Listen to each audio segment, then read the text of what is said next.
Bienvenidos a una nueva sesión de los proyectos, donde nos interesa difundir los resultados de proyectos Fondesit adjudicados durante el año 2022.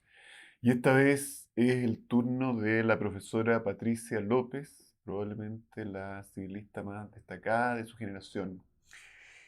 Patti presentó y se adjudicó un proyecto que se llama La tutela de la parte débil frente a las asimetrías originarias en los contratos civiles y en los contratos de consumo, diagnósticos, problemas y perspectivas de solución. Un largo título, Patti. Y sin embargo, hablemos sobre él, ¿no? Una primera cuestión, Patti, que nos podrías contar es la situación de la igualdad entre las partes tratándose del derecho de contratos en el Código Civil. ¿Cuál es tu opinión respecto de eso? Bueno, primero que nada, gracias Íñigo por la invitación y por la presentación. Mira, este es un tema que yo lo he venido pensando hace un tiempo atrás, porque para responder la pregunta tuya, en el fondo el paradigma de la igualdad no es el mismo que está en el derecho de consumo, ¿cierto? Tú también lo has trabajado y alguna opinión lo ha trabajado así. Entonces, si nosotros vamos al Código Civil, no vamos a encontrar la idea de una debilidad en el sentido que lo disciplina el Código o la Ley de Protección del Consumidor. Ahí hay una debilidad más bien, ¿cierto?, formal o procedimental. Lo que el código quiere, en definitiva, es proteger a las partes en la formación de su consentimiento y por eso tipifica los vicios del consentimiento, los describe, ¿cierto?, los sanciona, pero el código, salvo el caso de la lesión enorme, que está regulada, ¿cierto?, en 7 casos, yo he postulado ahí que podría darse una aplicación más amplia, pero eso es otro tema. Salvo en ese caso, el código no se preocupa del equilibrio sustantivo o de la idea de un contrato justo. Y eso llama profundamente la atención porque ese paradigma ya se instaló en materia de derecho consumidor. Tú has trabajado las cláusulas abusivas, ¿cierto? El artículo 16, letra G. Y en el Pati, código... pero déjame detenerte un Sí, poco. deténme todo lo que quieras. Porque entonces no sería exacto decir que el derecho de contratos no se preocupa de la desigualdad entre las partes, sino más bien decir que el derecho de contratos del Código Civil. Exacto. Pero fuera del Código Civil, entonces tú dirías, sí que la desigualdad juega un papel en el derecho de contratos. Eso es, ¿no es verdad? Yo lo diría y tú también lo dirías. De hecho, lo has dicho. Es verdad. Podemos volver ahí, podemos volver a eso. Pero claro, nuestro problema es el Código Civil, que, como dices tú, siempre lo dices, es cierto, Bello fue un genio, pero de su época, y se ha visto sobrepasado por algunas circunstancias, como lo hemos trabajado mucho en derecho de contrato. Acá hay un vacío legal que no hemos sabido nosotros resolver. Nuestros tribunales son muy reticentes ante la falta de norma. Ya lo vemos con la teoría de la imprevisión, ¿cierto? Que ha costado muchísimo que se aplique. Hay solamente 2 sentencias aisladas de Corte de Apelaciones. Y es la misma figura. Lo que pasa es que en este proyecto estamos viendo las asimetrías originarias, ¿cierto? Las que se dan al momento de formación del consentimiento y no durante la ejecución del contrato. Entonces, esa es la gracia del proyecto, ¿ya? Ahora, la tutela, la parte débil, en materia civil no es una idea nueva en nuestra doctrina, ya se ha asentado con alguna holgura, ¿cierto? Rodrigo Momber escribió un artículo muy interesante el año 2016 en que nos sugiere, si tú quieres extrapolar el modelo del código de la ley de consumo al Código Civil. Renzo Munita también ha escrito sobre eso. Yo también algo dicho en las Jornadas Nacionales de Profesores de Derecho Privado, la segunda, el año 2019, Pati, déjame pero falta. tenerte un segundo allí. Entonces, déjame plantearte una cuestión, Pati. Uno podría pensar que cuando el legislador ha estimado que las diferencias entre las partes son tan relevantes como para tematizarlas, es necesaria una ley especial, una ley que capture esto, pero que en cambio el Código Civil va a quedar como un reducto de la igualdad formal para todos los casos en donde no hay una buena razón para legislar la desigualdad, digámoslo así. Pero yo entiendo que tu proyecto, además de explorar la desigualdad en las leyes especiales, tiene una proposición respecto del Código Civil que es al interior del Código Civil, por así decirlo, tematizar la desigualdad. ¿Es eso? Exactamente, eso es, Íñigo. A ver, lo que ocurre es que, por ejemplo, y aquí vamos a entrar al tema como más de fondo del proyecto. Si tú ves los instrumentos de derecho contractual, ¿cierto? Uniforme, tú ves la figura de la ventaja injusta o la excesiva desproporción. Si tú vas antes y vas al Código Civil italiano, ¿cierto? Ahí lo que se regula en 1447 y 1448 es la rescisión por un contrato celebrado en estado de necesidad o una situación de peligro. Antiguamente el Código Civil francés, al que nosotros evidentemente seguimos, no tematizó esto, ¿ya? Después de la reforma del año 2016 introdujo la fuerza económica, introdujo en el artículo 1143, introdujo las cláusulas abusivas en sede civil y de consumo en el 1171, y nosotros nos hemos quedado relegados. Entonces uno podría decir, antes de contestar la pregunta, ¿es una idea muy audaz la que estamos proponiendo? Yo creo que no, porque no solamente ahora es un tema, si se quiere, de soft law, ¿cierto? Sino que hay codificaciones, una fue muy antigua, la italiana, pero hay codificaciones más recientes, como el Código Civil francés y el Código Civil comercial y civil argentino, en el 332, que introducen la idea de ventaja. Pero déjame detenerte allí, Ok. porque parece evidente entonces Hay que hacer el sacrificio. una extrañeza debe provocarnos que intentemos introducir esto al Código Civil. Pero simplemente para ilustrar esto, ¿no? Despojándolo así de la abstracción, ¿tú nos podrías dar un ejemplo en donde la tutela, digámoslo así, procedimental del Código Civil no logra aligerar la desigualdad y entonces debiésemos intentar leer el código desde los desarrollos estos que han mencionado en el derecho comparado? Ok, sí. Yo voy a tomar ejemplos que no son míos. Bueno, se me podrían haber ocurrido, pero no se me ocurrieron a mí antes. La doctrina española ha sido muy perspicaz en esto. Está Esther Gómez Calle con su libro, que todos lo hemos leído, el desequilibrio contractual y la tutela de la parte débil. Fátima Yáñez Vivero también ha explorado esto, la ventaja injusta. Y fíjate, para contestarte tu pregunta, que la idea de ventaja injusta, sobre la que podemos volver después, supone esta lesión enorme mixta, ¿cierto? La que estudiábamos nosotros en pregrado y decíamos, tiene un componente subjetivo y otro objetivo. ¿Y cuáles son los ejemplos que, por ejemplo, el código no tutela? Que yo compre un bien mueble a un bajísimo precio. Eso no está cubierto por la lesión, por ejemplo. O que yo pague una alta suma por un servicio y tampoco está cubierto por la lesión. O que en definitiva yo constituya gravosas garantías por razones familiares, ¿cierto? O porque mi empleador me obligó. O porque yo haya efectuado donaciones muy desproporcionadas en atención a la dependencia económica o afectiva que tengo respecto del donatario, ¿ya?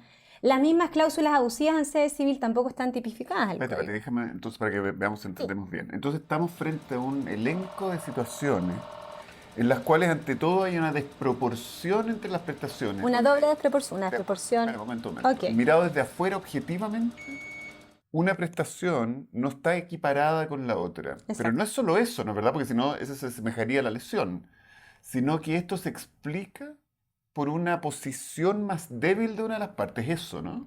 Por eso se le denomina ventaja injusta, ¿cierto? Hay una explotación injusta, hay un aprovechamiento injusto que no lo puedes reconducir en todos los casos a los vicios del consentimiento. Pensemos nosotros, por ejemplo, el Código Civil no regula el estado de necesidad, y esa ha sido una discusión, pero histórica, y se ha tratado de reconducir a la fuerza, ¿cierto? Se ha dicho, bueno, reconduzcámosla a la fuerza moral, o sea, ampliemos la idea de fuerza.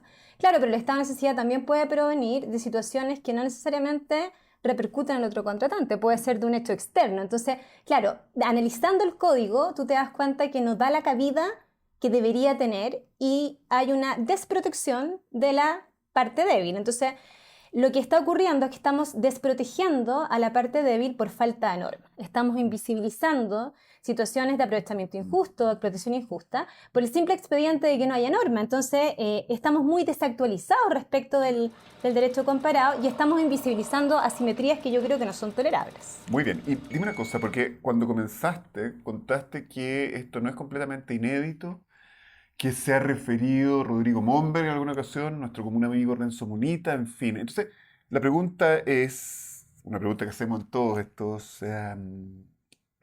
todos los programas de este ciclo, es ¿qué es lo que añade este proyecto? ¿No es verdad? Hay algo por sobre lo que han dicho correctamente, creo, Rodrigo, Renzo y otros. O sea, ¿qué es lo peculiar de este proyecto?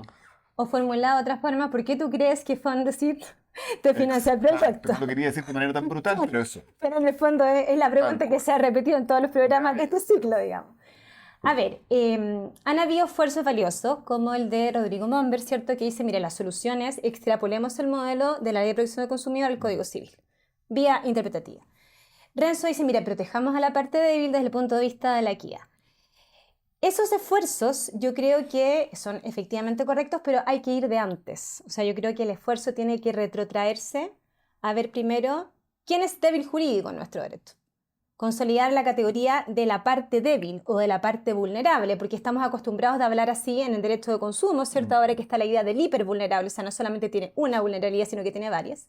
Entonces, el esfuerzo dogmático, en primer lugar, es situar las cosas en su justa dimensión. ¿Quién es débil jurídico en Chile? ¿Cómo lo puede construir? ¿Cómo puede construir a la parte débil en sede cierto civil? Y dicho eso, ¿usted podría dar vuelta al adagio de Fouillé que decía quien dice contractual dice justo? ¿Habrá alguna forma de perfilar la ventaja injusta en nuestro ordenamiento jurídico diciendo, mire, no solamente hay una desproporción matemática, sino que hay una explotación de la desigualdad o un abuso de la circunstancia? El código nos da esos elementos. Déjame atenderte ahí, Pati, porque entonces, en este esfuerzo que propone el proyecto, hay dos cuestiones, llamémoslas por ahora conceptuales, que tiene que ver con la determinación de quién es la parte débil y la determinación de qué constituye un desequilibrio importante, intolerable. ¿Te parece a ti que uno puede recabar material para precisar estas cuestiones de las leyes especiales que ya lo han tematizado? Bueno, la propuesta, porque como tú bien lo dijiste, estos esfuerzos se han hecho, entonces como para convencer a Fondes y en el fondo de que el proyecto era viable, nosotros hicimos hincapié en estos esfuerzos de Rodrigo de Renzo, pero lo que proponemos es ir en una dirección similar a la tutela, pero recabar no solamente los argumentos desde el Código Civil o los principios, por ejemplo, de la buena fe precontractual, sino que recoger una idea que tú ya la has expuesto muy conspicuamente en las jornadas de Derecho Civil recién pasadas y en un seminario online que tuvimos la semana pasada sobre vulnerabilidad contrato.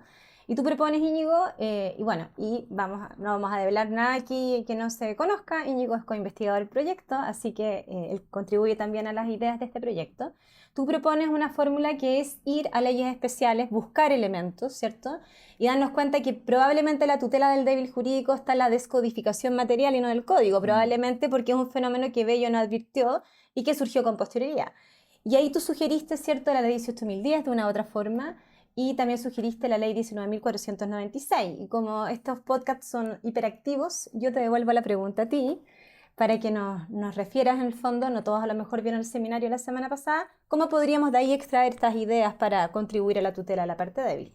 Lo que yo diría es que el valor que tiene el derecho especial, llamémoslo así, las leyes especiales, las leyes extravagantes, como en algún momento lo dijo con gracia Hernán Corral, es que tematizan una cuestión que es extraña para el código, ¿no es verdad? Tematizan la desigualdad, la vulnerabilidad.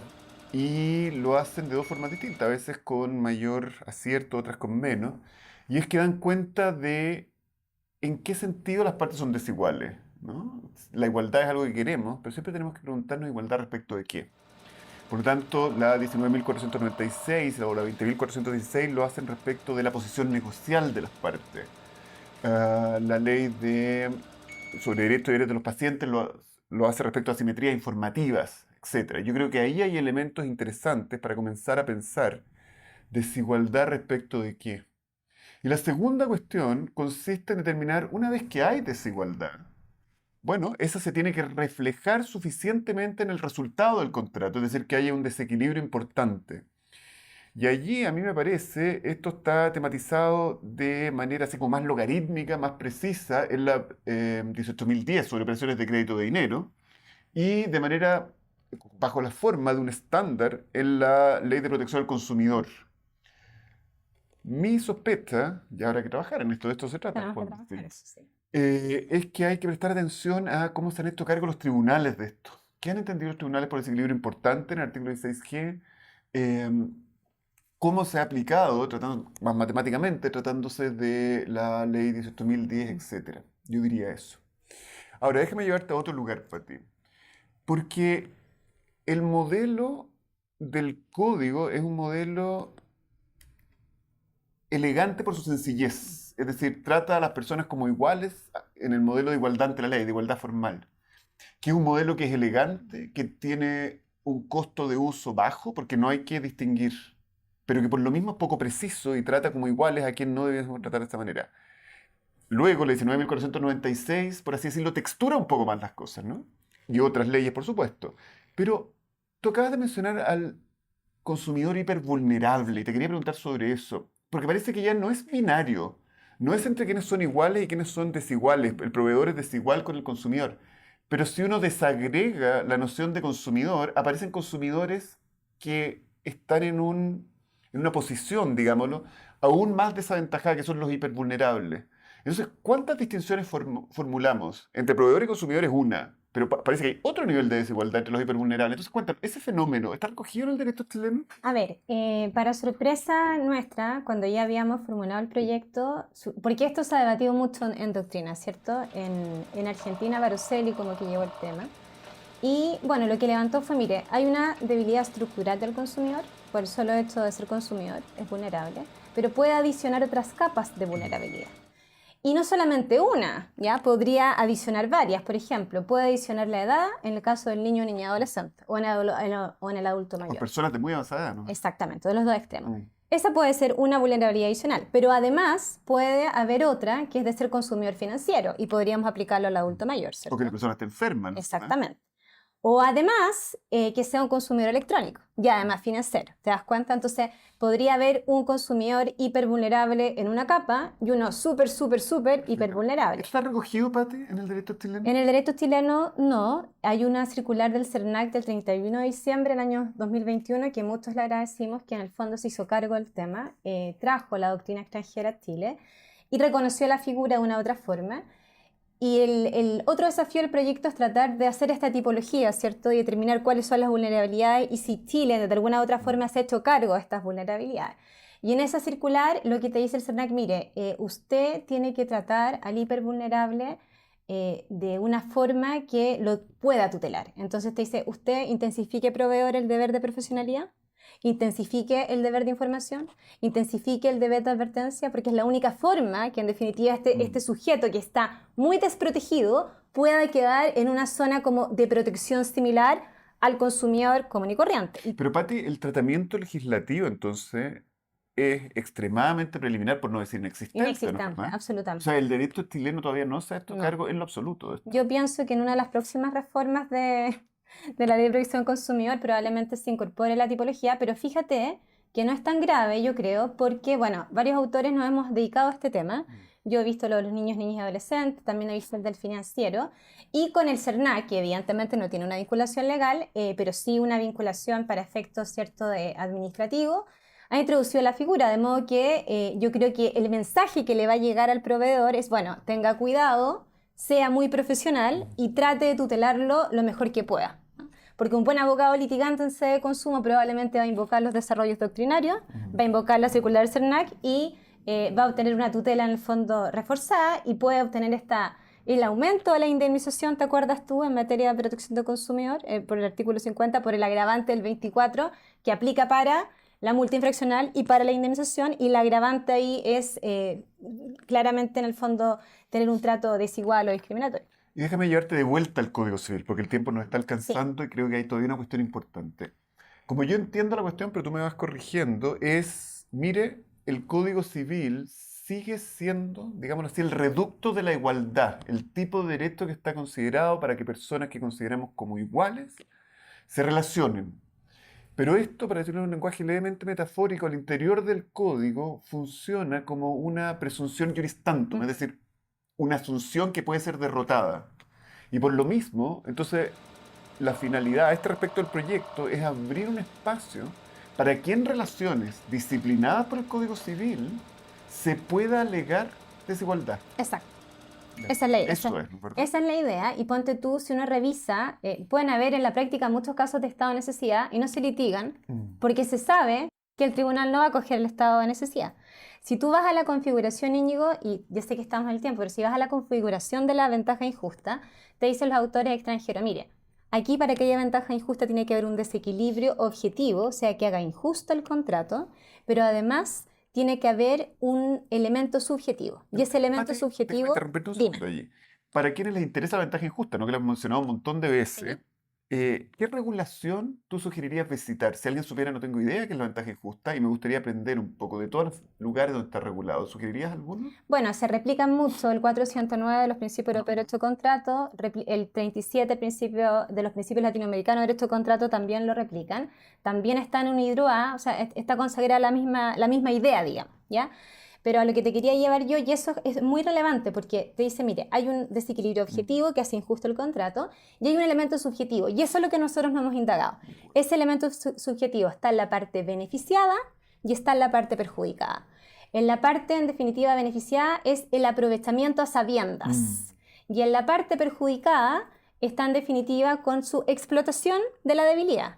Una especie de elongación del dolo. Exactamente. Entonces, en esta explotación de la debilidad tú podrías decir, bueno, ¿y por qué razón esto ocurre? Porque hay deficiencias personales de la parte perjudicada que lo permiten. Falta de previsión, ligereza, inexperiencia, poca habilidad en la negociación, ¿te das cuenta? Entonces, con esos factores que uno los ve en la doctrina española, dice, bueno, esto es lo mismo que le pasa al consumidor y le puede pasar a una persona que no sea consumidor. Y por ahí va el proyecto. Pero déjame hacerte una pregunta que quizás puede ser un poco injusta, porque probablemente te la debería hacer cuando termine el proyecto y hagamos nuestro segundo podcast. ¿A ti te parece que un juez o una jueza en Chile, hoy día, de ley data, ¿no? No ley ferenda, podría llegar a una solución sirviéndose los dispositivos del Código Civil que tomara en consideración los elementos de la ventaja injusta tal como las has descrito? Los jueces por lo general, o sea, pero usted citaba yo el ejemplo de la imprevisión, ¿cierto? Que a pesar de que han habido grandes desarrollos de la imprevisión, los jueces no lo han dicho, en la pandemia tampoco, que era una situación que podría prestarse para, tampoco lo hicieron. Y el problema fue que el Código Civil francés fue el que nos heredó la figura, el Código Civil francés del 2016 se modificó, ahora tiene la imprevisión, nosotros estamos sin imprevisión. Yo creo que a lo mejor un juez osado, no sé si después de los 3 años nuestros, pero yo creo que es un tema que se va a instalar en Chile, que la dogmática civil no se ha hecho cargo como lo estamos sugiriendo nosotros, que es el tema que se viene, si tú ves el derecho comparado y en general la dogmática comparada, la tutela a la parte débil, es una cuestión como sensible porque es vulnerable, hay que tutelarla. Y yo creo que en unos años más, esperemos, como ha pasado con algunas otras figuras en que tampoco hay una consagración expresa, por ejemplo, la autonomía de la indemnización, un juez osado que quiera hacer justicia pueda fallar a favor de eso. Muy bien, Patricia Esperemos. López, muchísimas gracias por esta reunión y bueno, te deseo éxito porque además yo estoy en el proyecto, de manera que te El deseo éxito va a ser recíproco, autointeresadamente. exactamente. Así que ya nos veremos en otra ocasión. Muchas gracias, Íñigo, por la invitación.